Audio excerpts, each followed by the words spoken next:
Nini? Sasa ni kuulizaje? I'm very sure. Hebu nielezee sasa hii story tuanzishe. Yes. Wewe wakati ulikuwa unauza Ngine utalilipa kabla hiyo mazali upoteza. Acha tuongee ukweli sasa. For sure. Hebu nielezee sasa. Wakati ulikuwa ina crime, wakati ulikuwa unafanya hiyo maneno sasa. Yeah. Wakati wa kutoka na tenje. Ile kuliendanga ukatoka watu tenje, ukafika wakati ukaacha kutokana tenje. Kenye ilifanya niache hiyo wizi na kuvuka best yangu mmoja alikuwa anaitwa Kevo. Sasa yeye alikuwaga anaiba dhahabu. Dhahabu alikuwa anaiba wapi? Tao. Anaiba dhahabu Tao? Yeah. Anakiiba Tao anaenda kuuza wapi? Isiri. Haya, Siku moja okay, nilikuwa nauza hadi matire. Mimi nasemaga the reality. Ulikuwa unauza hadi matire? Shashi ya kwanza kujulikana Nairobi ni mimi niliuzaga. Ulikuwa unauza na mapedi, ulikuwa unatoa mapedi watu wa kuuzia. Wako vijana Nairobi, sitasema mashibo zao. Hebu nikuulize. Hizo nyakati ulikuwa unatoka simu, ulikuwa unatoka wa mama ama ulikuwa unatoka maboys? I respect mothers. Ulikuwa unatoka maboys. Sasa ulikuwa watoto wa wadozi. Au ulikuwa unaongopa? Hata saa hii siogopangi. Mimi niko na roho ya ujitu. Ulikuwa ulikuwa unawatishia aje ndio wakupee simu? Hiyo. Kitambo Nairobi. Sinasikia niko na denga. Ulikuwa na dinga kafupi. Nikikupointisha tu hivi, unaachilia kila kitu hadi pesa. Unatoa kila kitu si sasa hii kuna M-Pesa bro.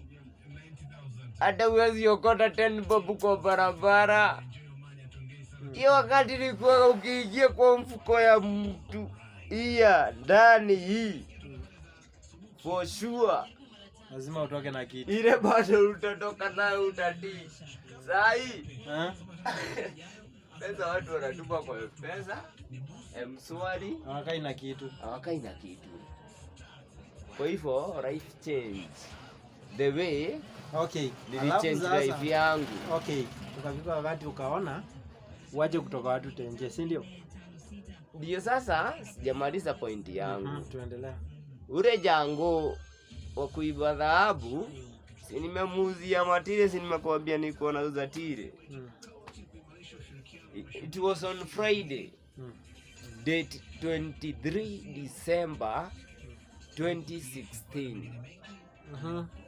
Nikamuuzia tire ya kwanza chwani, ya pili chwani, ya tatu chwani. Akatoka akaenda skuli ni 6 asubuhi. Kwa hiyo ukiuza kawa bado ulikuwa unauza matire. Sasa hiyo sijaanza kuuza kahawa. Nimeacha kuuza kahawa, nilianza kuuza 2014 bro. Na hii unasikia ni 2016. Sasa kutoka 2015 na 2016 niko bus station. Ni jina kubwa Nairobi yote. Niko nauza maji pale kona. Nikakuja nikachanuka Mangwai na Chang'aa. Nimekupera hivi history yangu bro, na sijaipea mtu hiyo design. Hata mamangu na babangu hawajui maisha yenyewe nimepitia. Lakini si bora ulireform. Si ulireform? Maana ndio hiyo. For sure. Raz alireform. Wasema nze chekini. Just follow this channel, subscribe. Alafu mcheki huyu msee wetu anaitwa Raz, anakuanga msee wa mie, but alikuwa mjangolo jamaa mngori, but for good God alimuopa, alimreform. Of course, yes. Shughuli ni Raz Wadala. Wadaro. I know people know me. Ranchus. Ranchus. White coffee.